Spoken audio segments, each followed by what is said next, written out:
You've got Stoic quotes on your lock screen and a meditation app on your phone. And at 3 a.m., anxiety still prowls your ribs like a thief who knows the floor plan. So, which tradition actually disarms it? The Roman iron of Stoicism or the empty hand art of Buddhism? Here's the heresy: anxiety is not one beast, it's a hydra, spikes of panic, blankets of dread, loops of what ifs, moral shame dressed as discipline, numbness masquerading as peace. Stoicism and Buddhism don't fight the same head first. Stoicism trains judgment, the stories you tell about events. Buddhism trains attachment, the glue that bonds you to those stories. One teaches you what's in your control, the other shows that the controller is just a passing weather pattern. Why does this matter? Because if you fight a thought problem with a glue solution, you'll drown in analysis. And if you fight a glue problem with thoughts alone, you'll polish bars on a cage you never notice you're holding.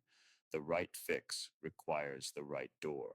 The Stoic promise: calm through clarity. Separate what you govern from what you don't.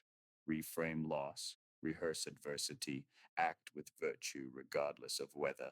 The Buddhist promise: freedom through seeing. Watch sensations and cravings rise and fall. Meet them with non grasping attention and compassion. Let the knot untie itself. Both traditions are ferociously practical. Both can backfire if misused. Stoicism can harden you into dignity as armor. Buddhism can soften you into detachment as escape. Our job is to harvest the medicine without swallowing the side effects. This series is not team sports, it's triage. We'll put panic, dread, and rumination on the table and run head to head protocols: the Stoic move, the Buddhist move, the failure modes, and the dual wield combo that actually sticks by sundown. We'll keep score the only way that counts: sleep, speech, action, repair. If your anxiety has outlived your wallpapers and your chants, good. That means you're ready for reality. I'm Silent Flame. Tonight we stop worshiping labels and start testing methods. Keep the quotes if they help. Keep the breath if it lands. But if your calm can't survive a hard phone call, it isn't calm, it's choreography. Let's build the kind that answers at 3 a.m. When anxiety surges, Stoicism hands you a blade with three edges. Edge one: control slash no control. Name out loud what is and isn't yours. Mine: my effort, my tone, my schedule. Not mine: their mood, tomorrow's economy, the past. This isn't resignation, it's triage. Panic collapses everything into my fault. Stoicism redraws borders so energy can return to where it changes outcomes. Edge two: reframe without lying. It's not events, but opinions about events. Not positive thinking, accurate thinking. Worst case rehearsal: premeditatio malorum, reduces shock. Frame flip: setback or training, restores agency. Negative visualization: what if I lost it all? Teaches you you'd still breathe. Done right, reframing cools adrenaline without gaslighting your pain. Edge three: voluntary discomfort. Cold shower, simpler meal, a day without needless luxury, micro exposures that teach your nervous system we can survive less. Anxiety shrinks when comfort stops being a deity. Where stoicism wins: anticipatory dread, status panic, perfectionism. The blade cuts ruminative vines fast. Where stoicism fails: when your anxiety isn't narrative, it's physiological thunder from trauma or exhaustion. Try to out argue a body in fight flight, and you'll become eloquently miserable. Common failure modes: armor calm. You confuse apathia with frozen affect. You're unbothered, but your partner can't feel you. Moralizing: you call fear a vice rather than a signal. Shame inflames what discipline could have trained. Reframe addiction: you relabel everything so quickly you never metabolize anything. Unfelt grief returns as brittle control. Protocol: Stoic, 8 minutes. Write two lists: influence, no influence. Move one concrete item to the influence side: email, plan, rep. Script a worst case in 3 sentences. Then write the first two actions you'd take if it happened. Do one voluntary discomfort: cold rinse, walk without headphones. Close with a virtue cue: courage in small acts today. Result to watch for: breath deepens, jaw loosens, a next step becomes obvious. If your heart is still sprinting, don't double the quotes. Change tools. The blade is sharp. Don't use it where you need a balm. Anxiety sticks because we stick to it. Buddhism treats the stickiness, not the storyline. The medicine arrives as seeing plus softening plus staying. Seeing, mindfulness. Place attention where anxiety actually lives. Body sensations. Not, why am I like this? But, where is it in the ribs, throat, belly? Label gently, tight, hot, buzzing, pressure, as if noting cloud shapes. The moment you relocate fear from thought to sensation, the fuse shortens. Panic feeds on abstract futures. Mindfulness starves it by staying local. Softening, non aversion plus metta. Grasping says, don't leave me. Aversion says, get away. Ignorance says, pretend it isn't here. Anxiety is usually all three. The Buddhist counter move is radical friendliness. This too, place a hand on the area. Imagine making one more millimeter of room around the knot. Add metta phrases, not as magic, but as posture. May this fear be held. May this body feel safe enough. Physiologically, warmth plus permission signals the threat system to stand down. Staying, impermanence in practice. Watch waves crest and break. Anxiety insists forever. Buddhism insists watch. 10 breaths is often enough to see at least a micro change. That sliver of evidence, it moves, is the doorway out of doom. Where Buddhism wins, acute spikes, somatic dread, shame spirals that can't be argued with. Where it fails, when non attachment becomes code for avoidance, no emails, no boundaries, no plans. Acceptance without action is just polite surrender. Common failure modes: numb zen. You call dissociation equanimity. Peace that can't make a phone call isn't peace. Spiritual bypass. Let go, used to dodge repair and accountability. Over meditating, a life problem. Sitting longer instead of changing diets, sleep, screens, or relationships. Protocol: Buddhist, 8 minutes. Sit or stand with the body, feet grounded. Name 3 points of contact.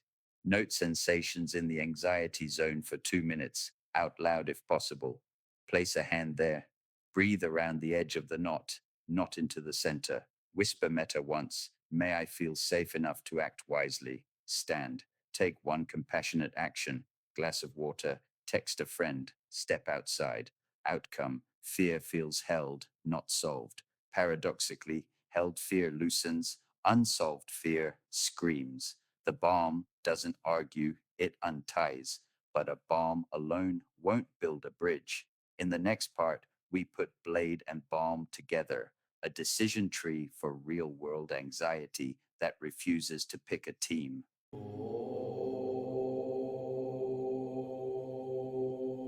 Write your questions in the comments. You give me a like and a follow. I'll give you an answer.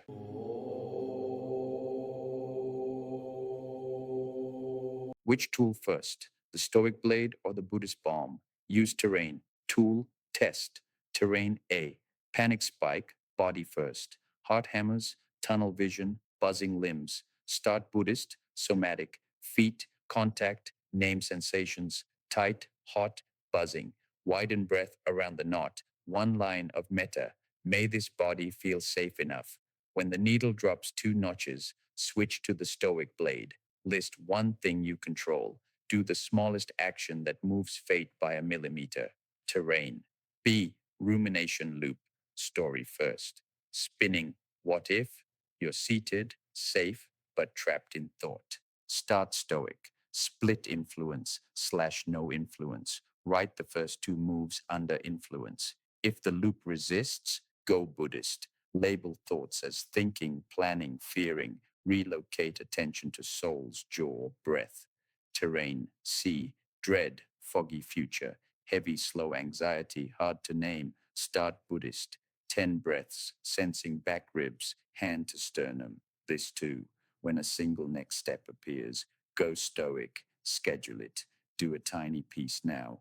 Terrain. D. Social threat, shame. Start Buddhist to unwind physiology, throat, face, gut. Then Stoic role ethics. What does the courageous friend colleague do? Make a one sentence plan. Execute before the body ramps again. Rules of thumb. If your body is louder than your thoughts, balm first. If your story is louder than your body, blade first. Switch the moment the current tool stops lowering distress or producing a real action. 3 tests that you picked right. Breath test. Depth increases within 90 seconds. Focus test. One actionable step becomes obvious. Relational test. You feel more likely to tell the truth to someone who matters. Dual wheeled mini flow, 5 minutes. Ground, 90s. Stand, feel feet. Name 5 contacts. Soften jaw. Note, 60s. Label sensations. Widen breath around the tightest edge. Triage, 60s. Right influence slash no influence. Act, 60s. One visible move. Send draft. Set call. Glass of water. Open dock. Close, 30s. Whisper the day's virtue. Steadiness, honesty, courage. Beware mixing errors. Stoic overdrive on a fried nervous system equals eloquent suffering. Buddhist overacceptance on a solvable problem equals beautiful avoidance. The combo is not compromise, it's sequence. Blade without bam cuts, bam without blade drifts. Together, they become a key. You're in a meeting, on a bus, boarding a plane, pulse spikes, hands sweat, mind screams, get out. You can't. Here's the invisible protocol. No lotus, no Latin, just moves. 00 to 020. Anchor the animal. Buddhist. Plant both feet. Press toes inside shoes. Tongue off the roof. Jaw unhinges 2 millimeters. Look for one horizontal line. Table edge, window frame, and let your eyes rest there. Name 3 sensations quietly. Warm palm, tight chest, cool air. 0020 to 0050. Widen the container. Breathe around the tight spot, not into it. Imagine 5% more room at its edges. One metta line, inside. May this fear be held. Micro movement. Roll shoulders once, release glutes. Nobody notices. 0050, 0120. Redraw borders. Stoic. Control slash no control scan. Posture, breath, tone equals mine. Room, timing equals not mine. Choose a micro task. Write a bullet. Ask one clarifying question. Drink water. If speaking soon, write your first sentence now. Clarity melts panic. 120 to 200. Commit and close. Voluntary discomfort. Tiny. Keep phone in pocket. Feel the urge without obeying. Virtue cue. Courage for 120 seconds. After the event, walk 2 minutes. Shake arms. Sunlight if possible. Seal the state. Why this works. Panic is amped prediction plus bodily alarm. The balm answers the body. The blade answers the prediction. Horizontal gaze stabilizes the vestibular system. Jaw release downshifts the sympathetic surge. Naming sensations relocates fear from future to tissue. Control slash no control stops globalized helplessness. Micro tasks restore agency. Failure modes, breath over control, gasping box breathing. Keep it natural, just wider around edges. Self shame. Why can't I handle this? Shame is an accelerant. Drop it. Escape rehearsal, staring at exits. You train the loop. Re anchor in task and line. Measure success. Not zero panic. Task completed despite it. Softer eyes. One true sentence said. The next time your body remembers you didn't die, that memory is medicine. Rumination feels productive. It isn't. It's worries cardio. We end it with permission plus pen plus posture. Step one, appoint a worry window, Stoic. Every day, same 15 minutes, only there you can worry. At 3 a.m., you tell the mind, not now, 1730. This is not avoidance, it's containment. When the window opens, you write, what's the feared event? What's within influence? Two actions. Close the page, do one. Step two, make thoughts objects, Buddhist. During non window hours, label loops as thinking and escort attention to sensation, hands, feet, breath at nostrils. If a thought hooks, say later, and visualize placing it on the 1730 list. You're training attention like a dog, kind, firm, consistent. Step three, rehearse reality, not catastrophe, Stoic. Do premeditatio malorum once on paper, then implementation intentions. If X happens, I do Y. Rumination fades when plans exist. Anxiety loves blank pages. Starve it with scripts. Step four, break the posture of worry. Buddhist somatic. Worry has a pose, hunched, jaw clenched, shallow chest. Stand, widen collarbones, mouth soft, eyes on the horizon. Breathe into back ribs for 10 cycles. Thoughts lose fuel when the body exits the worry shape. Step 5, outcome loop, stoic metric. Track 3 numbers nightly. Actions shipped, truths told, repairs made. Rumination drops when life produces evidence that you're a mover, not a spinner. Failure modes, endless windows. You extend just 5 more minutes. Don't. Scarcity makes the window valuable. Meditation as sedation. You sit to avoid the email.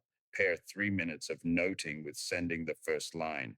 Perfection frames, demanding a plan that guarantees comfort. Stoicism promises resilience, not certainty. Quick template, 5 minutes at 1730. Fear in one sentence. Influence list, maximum 3 items. Two next moves, less than or equal to 5 minutes each. Schedule both. Close page. Stand tall. Do one now. Rumination ends not with the perfect thought, but with a body that won't posture for panic and a calendar that refuses to be a shrine to maybe. Dread is anxiety with philosophy. What's the point? Guilt is anxiety with a judge. Both stick because you wait to feel right before you act. Wrong sequence. Act by value, then feel. Buddhist move. Sit with the texture of dread, wait, grayness, slow pulse, label kindly, breathe around edges, add one metta line. May this heaviness be met with care. Don't hunt meaning. Let the body feel companioned, not fixed. Stoic move. Choose one virtue for the next hour: service, honesty, diligence, courage, temperance. Translate it into a tiny deed. Wash 3 dishes, send one apology sentence, 5 push ups, 3 job applications, call your mother. Value anchored action gives dread a frame, guilt a path of repair. Social anxiety specific, Buddhist, soften throat, jaw, hum quietly, eye gaze 45 degrees down to reduce threat. This too, Stoic, adopt a role, the host, the curious journalist. Prepare 3 questions that start with how or what. Roles depersonalize performance and shift attention outward. Guilt differentiation. Clean guilt, you violated your own value. Apologize, repair, accept consequences. Sticky shame, you're wrong for existing. Metta plus boundaries, don't confess to buy belonging. Exposure ladder, blend. List 5 ascending actions you avoid. Pair each with a somatic opener, breath around edges, and a stoic close, virtue cue plus tiny reward. Log results. The nervous system learns from graded victories, not heroic collapses. Failure modes. Waiting for alignment before acting. Alignment is mostly post action coherence, confusing punishment with repair. Stoicism is not self flagellation, it's responsibility. Calling numb compliance detachment. If your peace can't set a boundary, it's camouflage. Mantra for heavy days, small, true. Now, one deed your future self thanks you for. Everything else is weather. Verdict: neither tradition wins. Stoicism fixes the story that fuels anxiety by redrawing control, rehearsing reality, and enacting virtue. Buddhism fixes the glue that keeps anxiety stuck by relocating attention to sensation, softening aversion, and letting waves pass. Anxiety loosens fastest when you sequence them. Scoreboard that matters. Sleep, time to fall asleep shrinks, fewer 3 a.m. spirals. Speech, more truths said with less rehearsal. Action, more small ships per day, fewer perfect plans. Repair, apologies issued sooner, boundaries stated cleaner. 7 day dual wield, plan day one, panic readiness. Practice the 2 minute public protocol twice, no crisis needed. Log pulse change, task completed. Day two, rumination. Install the 1730 worry window, run the 5 step template, ship one action. Day three, control and roll. Morning influence or no influence list. Choose a role for a hard interaction. Execute one value deed. Day four, body trust. 10 minutes of back rib breathing plus metta, then a call. Send, you've postponed. Day five, exposure ladder. Do rung number one with somatic opener and stoic close. Tiny reward. Day six, voluntary discomfort. One comfort fast. Cold rinse, no sugar till noon. Pair with one courageous email. Day seven, integration walk. 30-minute silent walk. Note, seeing, hearing, feeling. Finish by writing 3 kept promises this week. Plan next week's ladder. When to lead with stoicism. Morning dread. Work paralysis. Negotiations. Logistics. When to lead with Buddhism. Night spikes. Body storms. Grief swells. Shame spirals. When to use both in 1 hour. Most real days. If your calm can't make a phone call, it isn't calm. If your courage can't feel a tear, it isn't courage. The point is not to cosplay sagehood. It's to build a life that answers at 3 a.m. I'm silent flame. Keep the blade sharp, keep the balm warm, and meet the hydra with both hands steady.